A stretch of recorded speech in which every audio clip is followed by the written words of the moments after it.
Então veio aí o eletricista mudar a lâmpada e disse: não tem motivo para estar estragada porque mudamos antes do evento.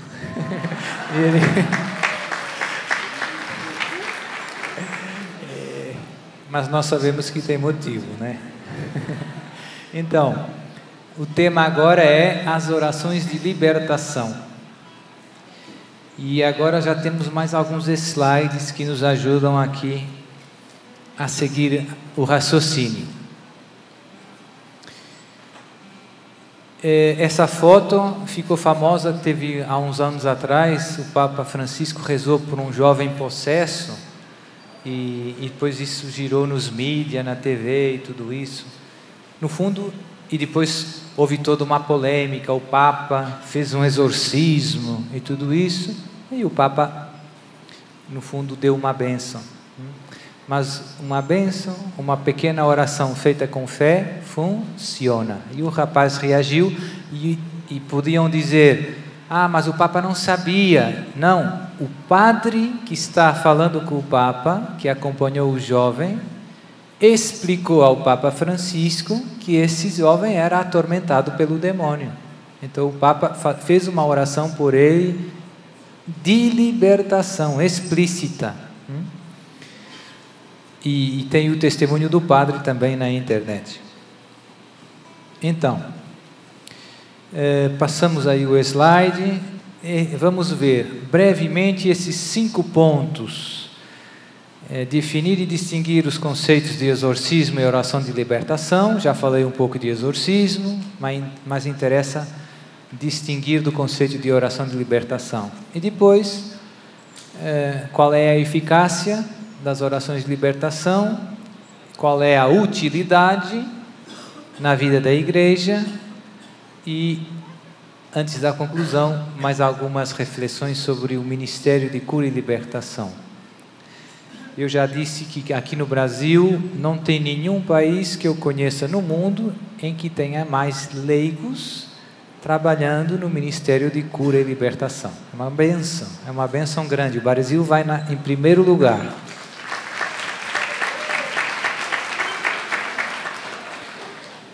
Podemos passar. Então, recordando a definição de exorcismo, eu aqui fiz uma especificação, 2 definições de exorcismo. Em sentido mais amplo, exorcismo é ação de expulsar o demônio de uma pessoa, um animal ou um objeto. O que é um exorcismo? É expulsar o demônio, digamos assim. Mas em sentido mais preciso, eu pus por baixo, o exorcismo é um rito litúrgico através do qual se expulsa, em nome de Jesus e da igreja, o demônio do corpo de um possesso. Os exorcismos litúrgicos se distinguem, ou seja, em sentido estrito, no famoso exorcismo maior, também dito solene ou grande, e os exorcismos menores, também dito simples. Por exemplo, no batismo, antes do momento do batizado da criança, o padre, mesmo que não seja exorcista, reza um pequeno exorcismo. É um exorcismo simples, é um exorcismo menor. Podemos passar, e aqui temos a definição que o catecismo nos dá de exorcismo.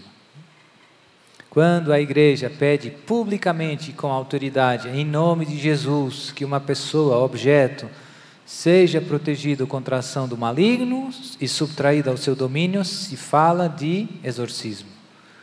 Sob uma forma simples, se faz o exorcismo na celebração do batismo, esse exemplo que eu dei. Mas também tem os exorcismos menores do catecumenado. O exorcismo solene, chamado grande exorcismo, só pode ser feito por um presbítero, por um padre e com a licença do bispo. Podemos passar. E esses são os números, esse é o número do Código de Direito Canônico que explica que ninguém pode legitimamente exorcizar os possessos, a não ser com licença especial e expressa. Significa que não pode ser tácita, implícita, tem que ser clara. O bispo deu ordem. Essa licença somente seja concedida pelo ordinário lugar um presbítero dotado de piedade, ciência, prudência e integridade de vida. Eu queria sublinhar que o expressa não implica ser por escrito. Ou seja, o bispo pode nomear um exorcista expressamente, mas oralmente. Mas é conveniente que seja por escrito para não haver dúvidas. O padre tem a nomeação. Você é exorcista? Sou. Mas como demonstra? Como é que demonstra isso? Para evitar confusões. Pronto. Podemos passar. Tudo isso são coisas que já vimos um pouco. Agora, o ponto importante dessa colocação. O que é uma oração de libertação? É uma oração dirigida a Deus, em que se pede a libertação do influxo diabólico. Simples. Uma oração: Senhor, liberta-me do mal, do maligno, dos ataques do demônio, destrói todos os malefícios. Tudo isso são orações de libertação. Quando rezamos o Pai Nosso, também já referi aqui, na última petição, na 7ª petição do Pai Nosso, sempre pedimos: livrai-nos do mal. No original grego do Novo Testamento,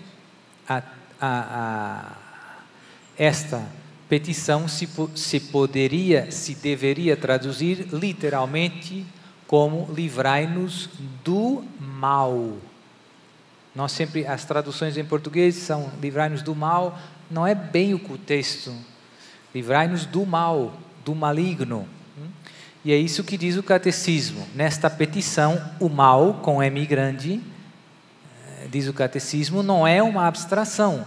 Designa uma pessoa, Satanás, o maligno, o anjo que se opõe a Deus.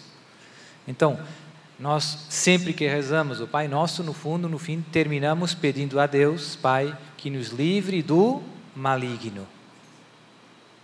E livrai-nos do maligno. Muitas vezes não temos noção, do que estamos pedindo. E se virmos bem as coisas, isso faz do Pai Nosso também, não só, mas também uma oração de libertação. Você está pedindo a Deus Pai que nos liberte do maligno. Depois, o catecismo tem no outro número, aqui está um pouco cortado, essa outra explicação: ao pedirmos para sermos libertados do maligno, pedimos igualmente para sermos livres de todos os males, presentes, passados e futuros, dos quais Ele é autor e instigador. E o número é o número 2854. Importante esse ponto, Ou seja, no Pai Nosso nós não pedimos só a Deus Pai que nos livre do maligno, mas também de todos os males presentes e passados e futuros, dos quais Ele é o autor ou o instigador. Tudo aquilo de mal que o demônio faz nas nossas vidas, ou fez, ou vai fazer, estamos pedindo de sermos livres no Pai Nosso. Eita, boa notícia, Padre. É uma boa notícia. Vou rezar mais vezes o Pai Nosso, faz muito bem.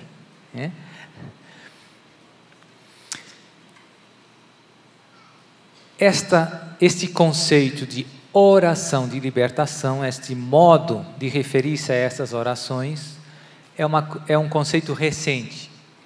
Ou seja, não tem muitos anos. Se você pegar hoje os livros sobre os exorcismos e tudo isso, é um conceito que todo mundo usa, que todos os exorcistas, quando se fala. Mas, se você começar a estudar documentos mais antigos, eu diria de metade do século XX, de 1950, 60 para trás, você não vai encontrar esse conceito de oração de libertação com frequência.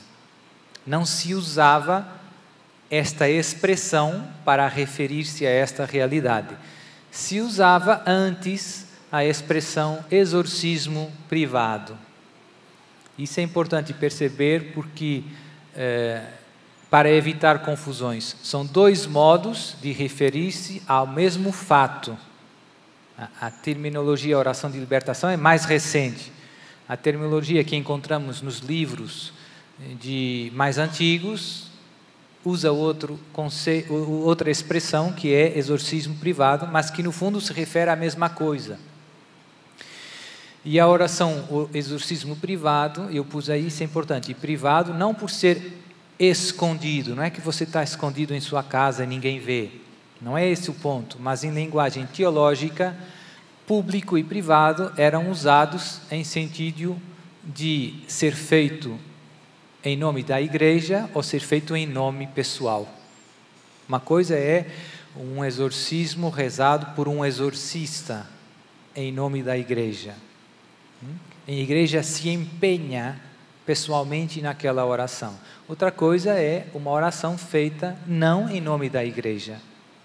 Você não foi delegado pela igreja para exercitar esse, mas você faz em nome próprio, enquanto batizado, enquanto cristão. E os manuais antigos falavam sobre esses temas, diziam que sempre que faltava alguma coisa de essencial ao exorcismo público, ou seja, ao exorcismo litúrgico, então esse exorcismo deixava de ser público e passava a ser privado. Os dois casos mais típicos é quando alguém rezava um exorcismo, mas não era exorcista. Esse exorcismo seria um exorcismo válido enquanto oração de libertação, mas não era feito em nome da igreja. Ou então, se o exorcista, que fosse validamente nomeado exorcista, rezasse uma oração que não tinha a fórmula do exorcismo aprovada, ou seja, uma oração pedindo a Deus a libertação do demônio, mas que não era o rito do exorcismo. Então isso, antigamente, se chamava um exorcismo privado, aquilo que hoje nós chamamos uma oração de libertação. Por que é que eu gastei tempo com essas distinções e parece um pouco inútil? Porque, infelizmente, se não sabemos um pouco essas diferenças, com facilidade pegamos um livro um pouco mais antigo ou falamos com uma pessoa que se está referindo às mesmas coisas com outras palavras e tem confusão. Então é só para evitar a confusão. Hoje, aqui no Brasil, graças a Deus, esse problema não se coloca tanto, e se coloca mais na Europa. Porque todo mundo usa oração de libertação, então todos nos entendemos facilmente, não tem problema. Quando falamos de oração de libertação, todos sabemos a que estamos referir-nos, a que coisa estamos a que fazemos referência. Podemos passar. As orações de libertação também podem, eu aqui reconheço que no início, quando comecei falando sobre esses temas, eu tinha uma posição um pouco errada sobre esse ponto. E depois Deus, pouco a pouco, me foi mostrando que não era bem como eu dizia. As orações de libertação também podem ser em forma imperativa. Ou seja, eu já no início pensava que para ser oração de libertação tinha que ser deprecativa. Eu pedia, como no Pai Nosso. Pai Nosso, livra-nos do maligno. Isso é deprecativo, ou seja, eu peço a Deus que Ele afaste. Imperativo é, eu digo ao demônio, vá de retro. Isso é imperativo. E eu pensava que só deprecativo é que podia ser oração de libertação. Deus, pouco a pouco, mostrou, você está errado. Você está errado. E eu pus aqui 2 exemplos. 2 orações muito conhecidas do povo cristão, que durante séculos todos os cristãos rezaram, que durante séculos a igreja sempre viu como coisas mais que normais e boas, e que nunca ninguém disse que isso era um exorcismo, nem que não podia rezar, que só um exorcismo, né? E a primeira é a oração de São Bento, graças a Deus aqui no Brasil é bem conhecida. A tradução eu retoquei algumas coisas, penso que está mais fiel ao original. Cruz do Santo Patriarca Bento. A cruz sagrada seja a minha luz, não seja o dragão o meu comandante, dux. Retira-te, Satanás, imperativo. Você está ordenando. Nunca me aconselhes loucuras, vana. São maldades o que me apresentas, bebe tu mesmo esses venenos. E depois, esta é a famosa breve de Santo Antônio. Falta aí um pouco, né? Não tem mais? Não dá para... Então é a famosa breve de Santo Antônio. Segundo a tradição, isso está atestado por fontes muito antigas, ou seja, não sei, século XIV, penso aí, ou seja, muito próximas da morte de Santo Antônio. Santo Antônio apareceu uma pessoa atormentada pelo demônio e lhe ensinou essa oração e ela alcançou a libertação. Então é uma oração ensinada pelo Santo Antônio depois da morte, se não me engano, não sei se foi durante a vida, mas penso que foi depois da morte, uma pessoa que era atormentada pelo demônio e que depois alcançou a libertação, e essa oração simples de libertação se difundiu muito rapidamente em toda a igreja. Eis a cruz do Senhor, presenças inimigas fugi, venceu o leão da tribo de Judá, filho de Davi, aleluia. Também é muito conhecida, aqui no Brasil até tem música com essa oração, é ótima. Esses são dois exemplos de orações de libertação em forma imperativa. E que todo o povo de Deus, como eu dizia, sempre rezou durante esses séculos, tranquilo, sem complicar. Nunca ninguém disse, não pode, não. Todo mundo rezava, todo mundo reza, graças a Deus. Vamos embora, mais.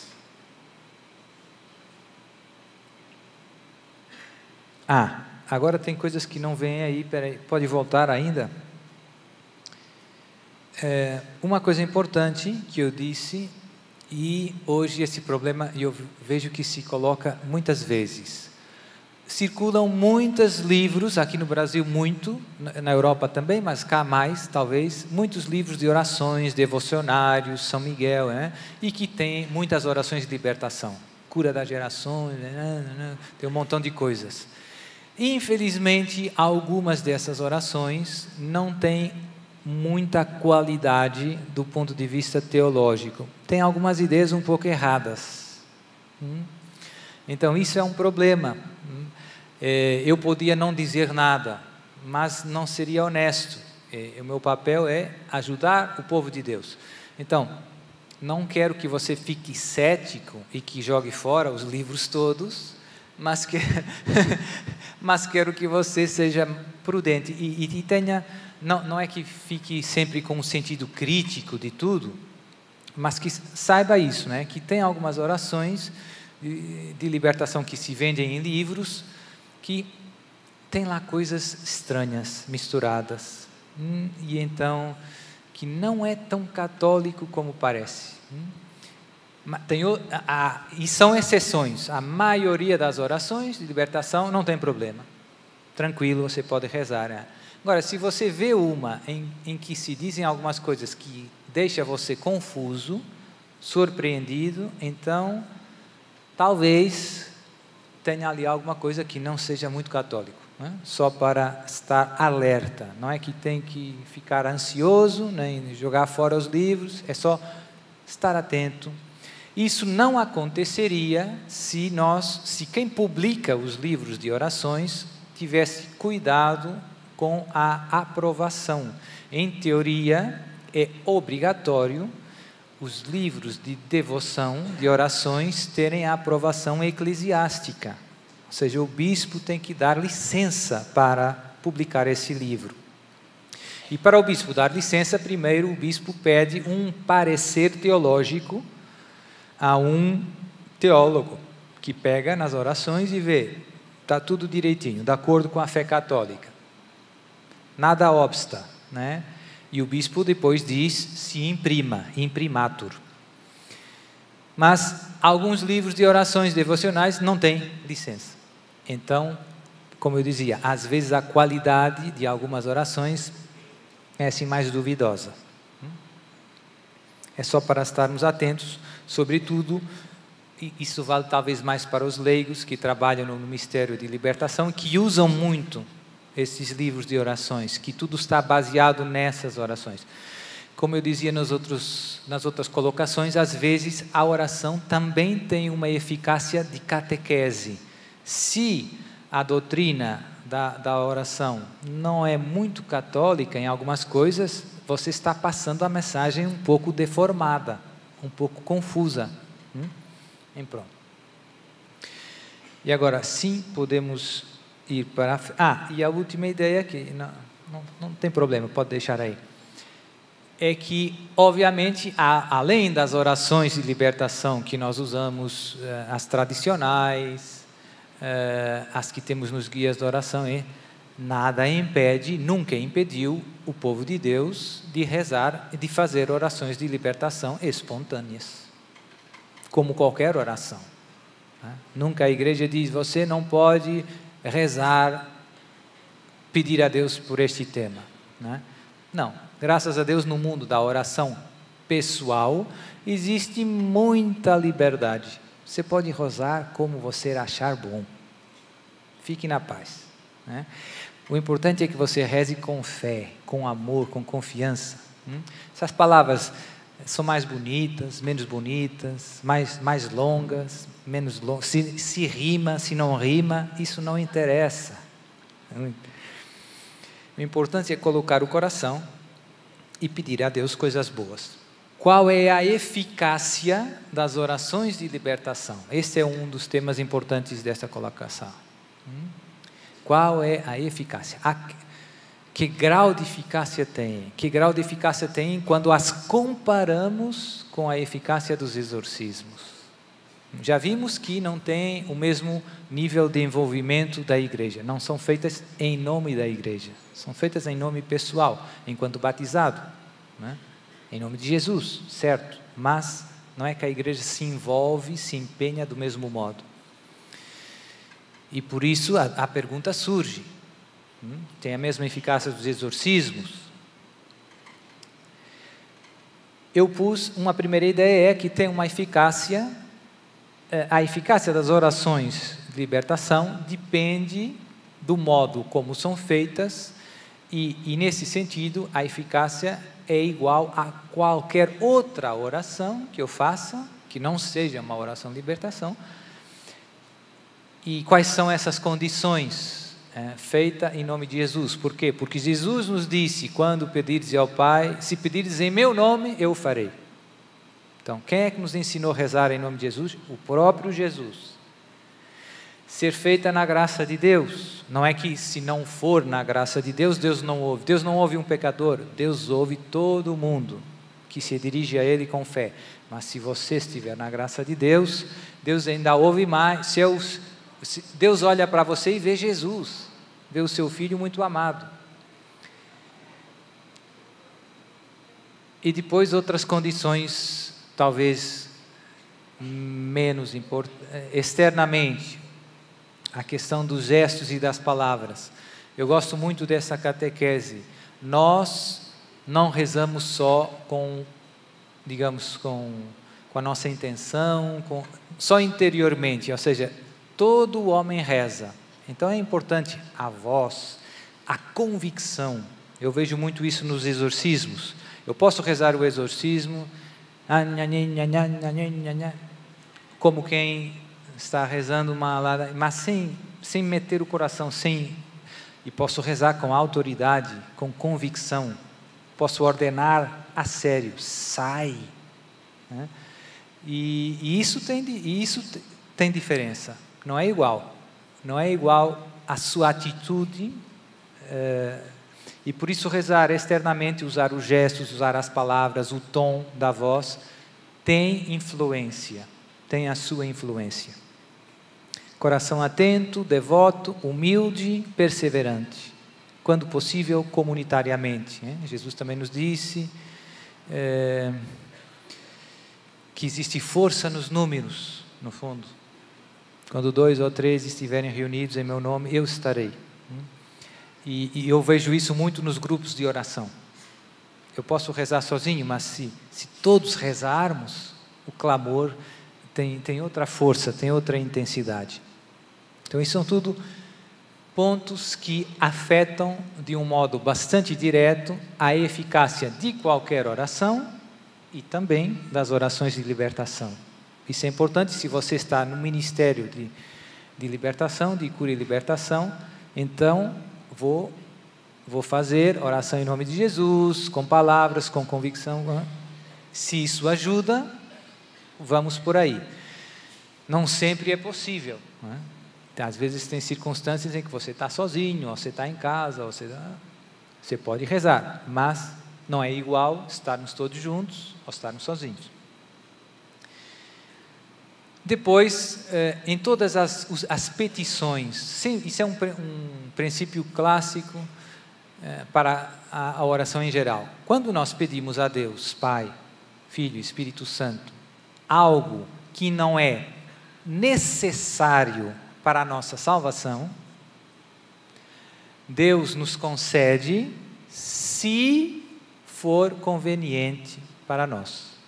Ou seja, tem muita coisa boa que nós pedimos que Deus não nos concede necessariamente, ou seja, sempre.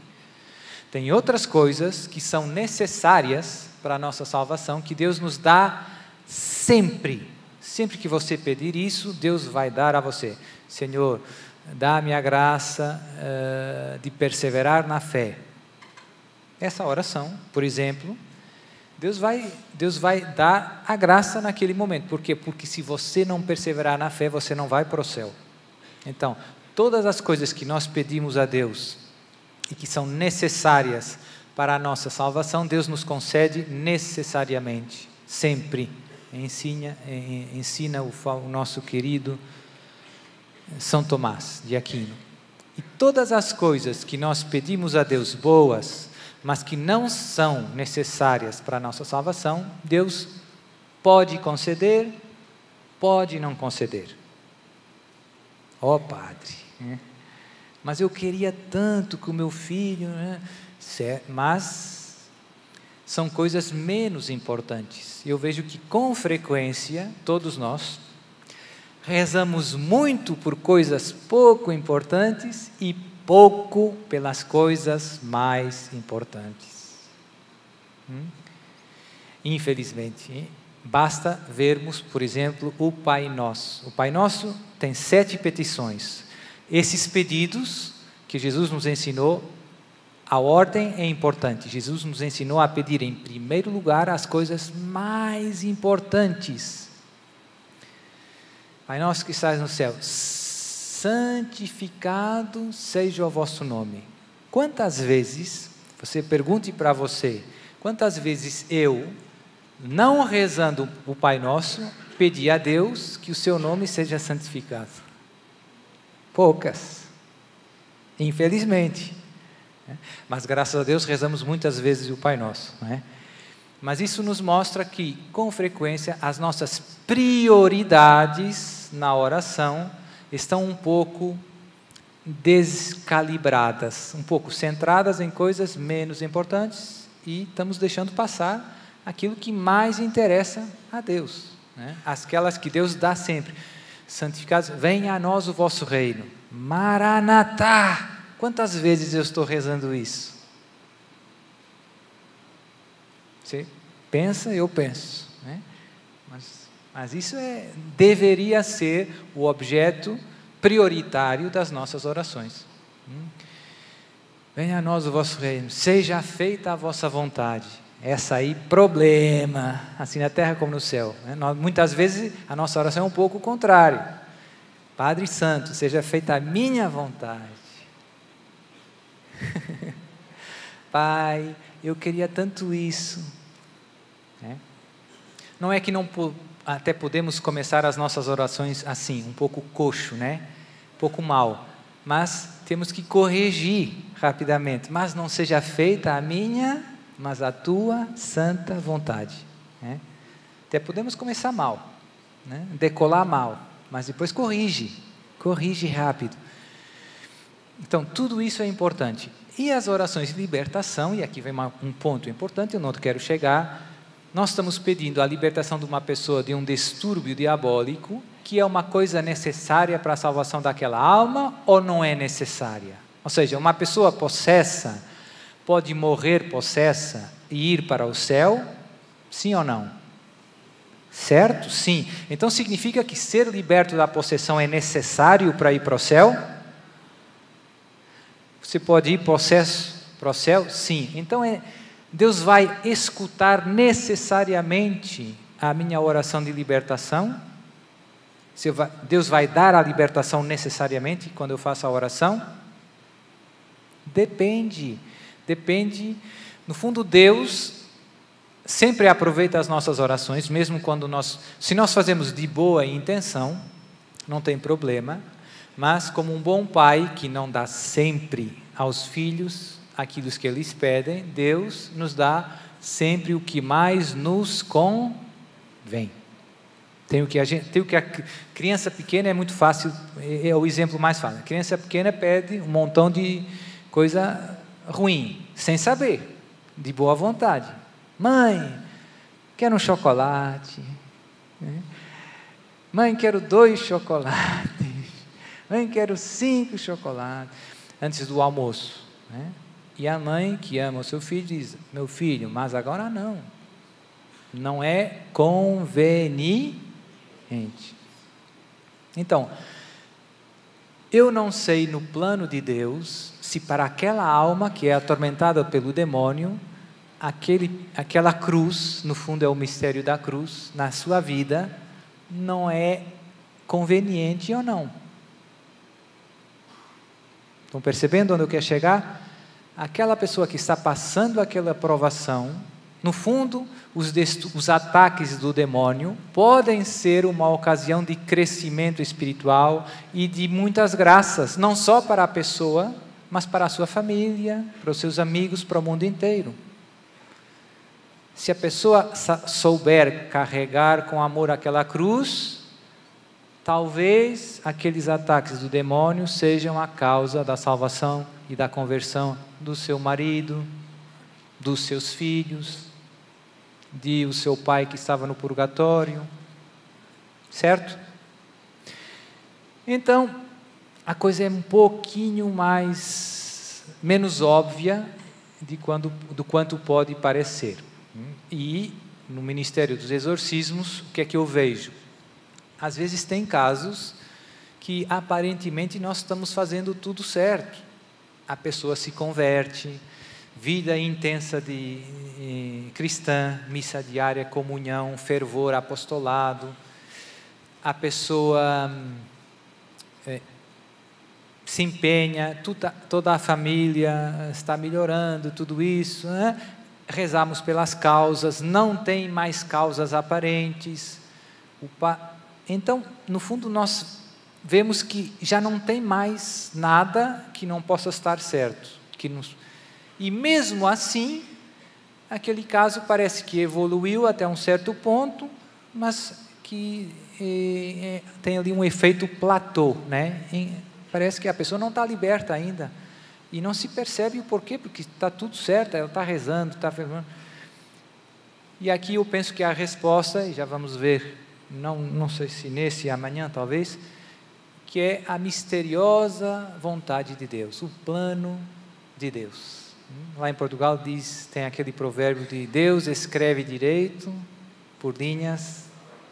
Eita, é um provérbio lindo, mas custa muito abraçar as linhas tortas. Nós muitas vezes nos revoltamos com as linhas tortas. Queremos que seja do meu jeito. E muitas vezes não nos abandonamos e confiamos no plano de Deus. Tem coisas que a gente não percebe porque Deus está fazendo desse jeito. Mas aí o que você deve pedir a Deus é mais fé e confiança no seu plano. Pai, eu não percebo porque essa pessoa ainda não está liberta, mas tu sabes e eu sei que tudo isso que você está permitindo na vida dessa pessoa é parte do plano de amor e de salvação que você tem para a alma dela e para a família dela e para a humanidade inteira. Ou seja, eu sei que essa linha torta faz parte do seu plano e você nada faz errado. Porque eu vejo que muitas pessoas são tentadas na questão do desânimo nesse caminho espiritual. O ministério de libertação é muito importante trabalhar com fé viva, porque senão vem o desânimo. Que se investe tanto a ajudar aquela pessoa, tantas horas, tantos conceitos, né? E chega às vezes em casa e parece que está tudo trancado, e os anos vão passando, e aí? E aí, fique na paz, meu filho, e aí Deus sabe mais, Deus sabe mais, Deus está fazendo tudo direito. Talvez para aquela alma, o que Deus peça dela é isso, caminhar com aquela cruz para a sua santificação e para a salvação da sua alma e dos seus. Já dei alguns exemplos, família e tudo isso. E ela vai morrer com esse problema. O padre Gabriel fala de vários casos que ele acompanhou décadas. Eu não tenho casos, tenho um ou dois, poucos, de mais de 10 anos, porque só tem 11 anos que eu estou nos exercícios. Mas o padre Gabriel, eu vi, né, naqueles 10 anos que eu acompanhei, casos que ele tinha muitos anos e casos que morreram assim. Então o nosso esforço foi inútil? Foi tempo perdido? Não, não foi tempo perdido. Você fez o que Deus esperava de você. Você intercedeu. Todos os gestos de amor que nós fazemos nessa terra nunca são tempo perdido. Como eu dizia hoje, muitas vezes o problema é que o nosso foco está muito nos resultados. Isso às vezes é perigoso espiritualmente. O nosso foco deve estar em fazer a vontade de Deus, fazer o que Deus nos pede, ajudar os irmãos, mas não ficar demasiado preso aos resultados, né? Não significa que eu não pense, que eu não, se calhar tem outra causa que eu não estou vendo, isso devemos fazer, mas quando depois de um caminho longo chegamos à conclusão que não tem motivo, tem o mistério insondável do plano de Deus, que nós devemos abraçar com paz e amor, tranquilo, né? E Deus não quer resolver, não, Deus tem outro plano, né? E não é um drama, embora nos custe, e muitas vezes também nós assumimos isso como se fosse uma espécie de derrota pessoal. E isso mostra que no fundo por trás do nosso ministério está às vezes um pouco de soberba, de orgulho, né? Se você não conseguir libertar esse irmão, você vai falhar, fica mal na sua folha, né? Mas que ministros de libertação, né? Então às vezes estamos muito agarrados à nossa boa fama, à nossa reputação. Então tudo isso são obstáculos, e Deus também se serve desses casos que aparentemente não, para nos purificar, porque isso é a ocasião de nós vermos que fiquei mal na foto, aos olhos do mundo, né? Mas aqui a conversão vem, mas em que foto é que eu quero ficar bem? Na foto de Deus. Deus está contente com o meu sim, com o meu serviço, apesar da aparente insucesso? Sim, Deus seja louvado. Deus seja louvado, né? Todo o nosso foco deve estar em agradar a Deus, a Jesus e a Maria. Se fizermos o que devíamos fazer, ótimo, paz. Mas não está resolvido, as pessoas já não... Tranquilo, o que os outros pensam serve pouco. Então esse é um ponto que eu considero muito importante e que penso que se aplica a todos. Ok. E agora outra ideia muito, muito, muito importante é, ainda antes dessa, pode deixar, já fica para a próxima, comparando a eficácia das orações de libertação com a eficácia dos exorcismos, que diferença o senhor vê, padre? E a resposta é, a diferença é uma boa notícia para todo mundo, a diferença é bem pequena. Eita! Isso significa que se não há exorcista, não muda muito. Tem muitas consequências, mas não tem exorcista. A eficácia das orações de libertação é quase a mesma dos exorcismos. Na minha experiência, não sei se na experiência dos outros exorcistas, mas na minha experiência, o que eu vejo é que a eficácia das orações de libertação é quase igual à dos exorcismos. Tem algumas pessoas aqui que me já acompanharam nos exorcismos, umas estão aí espalhadas, aqui não tem tantas, mas eles podem testemunhar que é verdade. Eu sempre começo os exorcismos com a oração de libertação e com todo mundo, com a família, com os assistentes, e depois no final da oração de libertação espontânea, sangue de Jesus, E muitas vezes os momentos mais fortes daquele encontro são antes de começarmos o exorcismo. Quando eu começo o exorcismo, o demônio já está um pouco bem machucado, digamos assim. E a coisa é bem mais tranquila, também reage. Mas então as orações de libertação usadas bem, no fundo, chegam para resolver muitos casos. Essas são as consequências dessa verdade. Chegam para resolver muitos casos. Padre, mas o meu bispo não me nomeou exorcista. Reze orações de libertação. Então, os exorcismos não são tão imprescindíveis como na cabeça da maioria das pessoas. Pensa. É uma boa notícia, penso eu. E também me comove porque eu penso, no fundo Deus sabe as nossas circunstâncias. Às vezes não tem exorcista, às vezes não tem autorização. Quando eu estou fora da minha diocese, eu não posso rezar os exorcismos, mas posso fazer orações de libertação, Então Deus sabe, e se nós rezarmos com fé, funciona do mesmo jeito,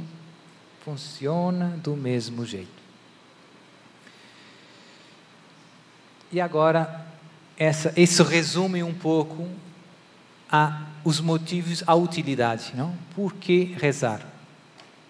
Eu pus 5, se calhar tem mais, mas essas para mim são as mais evidentes. Eu uso a oração de libertação no processo de discernimento, já falei um pouco na colocação precedente. O senhor que me ajuda, então responde aos e-mails, faz as chamadas, tudo isso, e depois vem uma videochamada com a oração de libertação, que ele faz. Então, essa oração de libertação ajuda no processo de discernimento, ver a reação da pessoa. Também, quando eu peço para as pessoas que ainda não recebi, para rezar a oração de libertação, e depois eu pergunto, e aí, você conseguiu rezar a oração? Rezaram juntos com a família? Deu tudo certo? Nos casos graves, se manifesta muito forte. As pessoas dizem, não, padre, a gente começou rezando o Pai Nosso e a pessoa o meu tio já saiu da cadeira e já foi todo um festival. Então, é útil a oração de libertação para confirmar que estamos na presença de um caso de distúrbios diabólicos extraordinários. É como que eu uso como um dos últimos passos do caminho de discernimento. Rezar a oração de libertação. Não é só, e é mais no final. Primeiro, muito diálogo, perguntas, sintomas, causa, e no final a gente reza. Depois é útil porque entre cada exorcismo, uma das coisas que eu peço para as pessoas é que elas rezem todos os dias a oração de libertação. Em família, rezem o terço em família e no final, a seguir do terço, logo que estão todos juntos, rezam a oração de libertação. E as pessoas veem que, além das outras coisas que eu peço para eles, que a oração de libertação é uma ajuda, que é algo que as ajuda e que elas podem fazer sem o padre. É prático. E muitas vezes as pessoas têm vários ataques entre cada exorcismo, um mês, né, de distância. Os casos mais graves, como eu dizia, têm vários ataques por dia. Então, quando elas percebem que as orações de libertação são eficazes, elas se habituam a conseguir gerir melhor as crises. Então, e se ajudam umas às outras na mesma família. A mamãe já está mal, pai. Pega na oração de libertação, Pai Nosso, começa rezando e funciona. E a coisa acalma e ela pode retomar a vida normal. Terceiro, eu vejo que são úteis as orações de libertação para envolver todos os familiares e amigos nesse caminho de libertação. Porque, ou seja, todos podem dar a sua ajuda. Se eu não dissesse nada, as pessoas vêm no exorcista, pensam que é o exorcismo e agora o padre pode me ajudar, mas sem o padre nada. Não. Seu marido pode ajudar, seu filho pode ajudar. Às vezes eu tenho crianças, e as muito pequenas não trago para os exorcismos, mas tem crianças que já sabem que um dos pais está mal, crianças 10 anos, 12 anos, e aquilo é verdade que é um pouco forte para crianças, mas muitas vezes elas já sabem, e eu as trago de todo modo, e as catequizo, as ajudo a desdramatizar, porque sempre o desconhecido para nós é uma fonte de medo. Então, quando eu explico, não tem problema, é o demônio, mas Jesus está conosco, e vamos rezar, né? E eu ensino as crianças a rezar pelos pais. Você não imagina a força da oração das crianças. Simples. O Pai Nosso, Ave Maria. Reze agora comigo a Ave Maria pela sua mãe. Ponha a sua mão aqui, na sua mãe. É forte, forte, forte. Então, as orações de libertação envolvem toda a família nessa luta. E isso é útil. Dimensão preventiva. Por quê?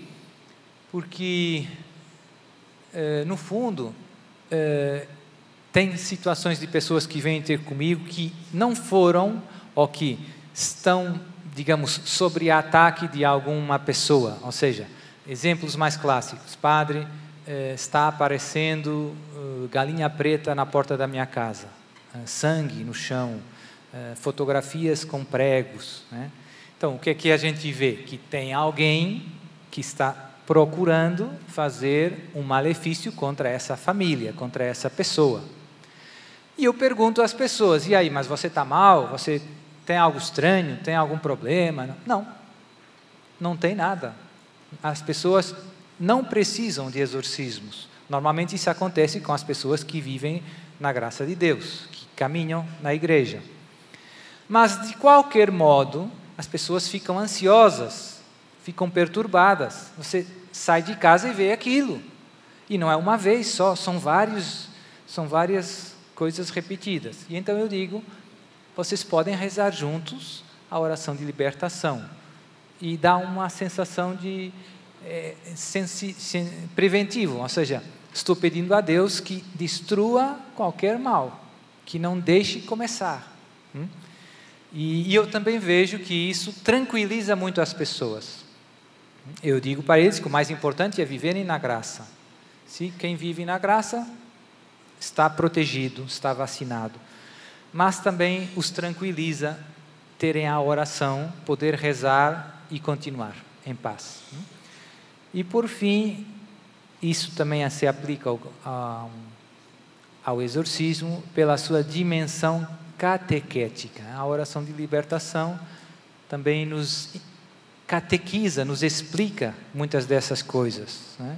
Muitas delas têm listas de malefícios, de problemas que existem. E se você lendo a oração, rezando a oração de libertação, está percebendo como funcionam as coisas, né? Que é possível fazer um mal olhado, que é possível fazer não sei o quê. Então, que são coisas que no fundo existem. Então, essa é a dimensão catequética, seja nos exorcismos, seja nas orações de libertação. Obviamente que essa dimensão catequética depende muito da qualidade teológica da oração. Se for, como eu dizia antes, tem algumas orações um pouco confusas, então às vezes, em vez de catequizar, confunde. Mas, graças a Deus, é raro, não é para ficar preocupado, mas é só para ter o olho aberto, né? E por fim, passamos para a questão do Ministério de Cura e Libertação. Eita, o tempo já voou, né? Então, essas são ideias que eu amo muito. Primeiro que, quando tem grupos de oração, quando tem leigos trabalhando no Ministério de Libertação, ajudando pessoas, é muito importante, na minha opinião, ter também sacerdotes envolvidos, por muitos motivos. Por quê? Porque as pessoas vão precisar de se confessar, vão precisar de um padre, antes ou depois. Se os leigos estão de uma parte, num grupo de oração, a pessoa vai, tem manifestação, todo mundo reza, e depois a pessoa sai, a primeira coisa que ela precisa é de um padre, de uma confissão, de vai na missa. Então, o ideal é os grupos de libertação, de cura e libertação, que tenham uma lista de padres amigos aos quais eu possa direcionar as pessoas. Eu tenho muitos padres amigos em Portugal e uma das coisas que eu tenho na ficha de cada pessoa é onde você mora. Moro em Coimbra, moro em Lisboa. Então você tem aqui o exame de consciência e você se vai confessar com o padre desta paróquia amanhã. Por que isso é importante? Porque eu sei que aquele padre vai acolher bem a pessoa, vai compreender o caso, sabe o que é um problema diabólico, vai aconselhar corretamente. Se não existe esse trabalho de equipe, fica tudo bem mais complicado. Porque a pessoa sai dali, vai na paróquia e o padre diz o contrário. Ah, mas o padre Lara, está maluco, minha filha. Não perca tempo, né? Então, trabalhar em equipe. Depois, o sacerdote é sempre, pelo sacramento da ordem, tem sempre uma potestade espiritual, ou seja, uma autoridade fortíssima. Ah, mas não é exorcista. Não interessa. Pelo sacramento da ordem, ele tem um grande poder espiritual. E por isso, as bênçãos do sacerdote, a oração, a intercessão de um sacerdote não é indiferente. Não é indiferente. Segunda ideia, que também já repeti algumas vezes, a importância da prudência no diagnóstico, não nos precipitarmos. Quando surgem os casos e as manifestações, é importante gastar tempo no diálogo com as pessoas e fazendo um pouco a história, perceber as causas, perceber. E tem com frequência muita coisa de cura interior para trabalhar. Tem normalmente muita coisa de que confessar. Tem normalmente muita coisa que retomar. Oração, missa dominical. Então, se isso não é trabalhado do início, perdemos muito tempo. Porque rezamos, tem manifestações, mas não tem progresso. Não tem progresso. Né? Porque não estamos trabalhando. Né? Procurar as causas, evitar colocar precipitadamente as culpas no demônio. Eu vejo que, em geral, as pessoas erram muito nesse ponto. Muitos problemas não se resolvem com orações de libertação, também já dizemos, né? Os padres são muito tentados. Não é a oração de libertação que faz diminuir as tentações. Né? Oração e vigilância, Os exorcismos e as orações de libertação são um remédio correto para os distúrbios extraordinários, não para os distúrbios ordinários. Então eu vejo muitas vezes gente dando o remédio errado para a pessoa. A pessoa precisa de cura interior. Acontece muito, tem casos que eu vejo que o problema é cura interior, é perdão, é arrependimento, é conversão. E estamos rezando orações de libertação. Você está errando o alvo. Você está errando o alvo. E quando surgem casos graves, que surgem com frequência, obviamente, seria necessário encaminhá-los para um exorcista. Eu sei que muita gente diz, padre, mas não tem exorcista, e agora? Mas deveria ter. Se não tem, devemos rezar para que haja, devemos pedir ao bispo para que haja. Não nos devemos conformar com a situação. É uma situação anormal que não tenha exorcista. Por quê? Porque tem casos graves e é dever dos nossos pastores, dos nossos bispos, de ajudar espiritualmente o povo de Deus. Ah, mas o meu bispo não nomeou. E eu digo, não nomeou ainda. Reze, escreva ao seu bispo, peça. Depois as coisas mudam rápido. Normalmente a minha experiência é que não, mas se nós insistirmos, se nós rezarmos, tem, graças a Deus, muitas coisas que mudam. Muitas coisas às vezes não mudam porque nós nem tentamos. Não tem exorcista, paciência, não faço nada. Não, você reze, você peça, você escreva ao bispo. Enquanto não tem, a gente tem que se virar, não é? Como pode, mas não nos conformarmos com uma situação que é anormal, que não está certa, E às vezes até tem, mas nós não sabemos onde. Graças a Deus eu tenho notado, esse já é o 7º ano que eu venho aqui no Brasil, na Canção Nova. E eu noto que nesses 7 anos, o número de exorcistas, graças ao nosso bom Pai, aumentou significativamente. Eita! Mas não vem no jornal. Você não sabe. Eu, por acaso, sei porque eu conheço alguns. Então, vejo que eles se organizam, que tem um grupo de WhatsApp, e que tem cada vez mais no grupo do WhatsApp. Então, eu vejo, mas a maior parte das pessoas não sabe. Então, às vezes, ajuda muito partilhar. Eu tenho, lá em Portugal, tem poucos exorcistas, quase nenhum, mas tem padres que fazem orações de libertação, com muito fruto. Então, se não tem exorcista, os casos graves eu atendo, mas muitas vezes também divido o trabalho com eles. Digo, se mora nessa cidade, lá perto tem esse padre, e esse padre ajuda também você. Não é exorcista, mas faz orações de libertação, e as orações de libertação feitas com fé funcionam, né? Então, a gente se adapta e se ajusta. Pronto. Então, passamos para o último slide, antes da conclusão. Esta é um ponto mais para os sacerdotes, porque muitos padres que não são exorcistas não gostam de fazer orações de libertação, né? Porque se sentem desconfortáveis, é um mundo muitas vezes para eles novo, desconhecido, e enfim, né? E os padres às vezes são assim uns seres especiais, né? Não é fácil. E então, isso é uma citação de um livro que saiu no ano... Houve um retiro, teve uns anos atrás, que houve um ano sacerdotal. Já foi há uns 10 anos, talvez, algo assim. No tempo do Papa Bento XVI. E houve um retiro para sacerdotes em Ars. O Papa fez o cura de Ars, padroeiro, era já padroeiro dos párocos, mas depois o Papa Bento XVI fez ele padroeiro dos sacerdotes.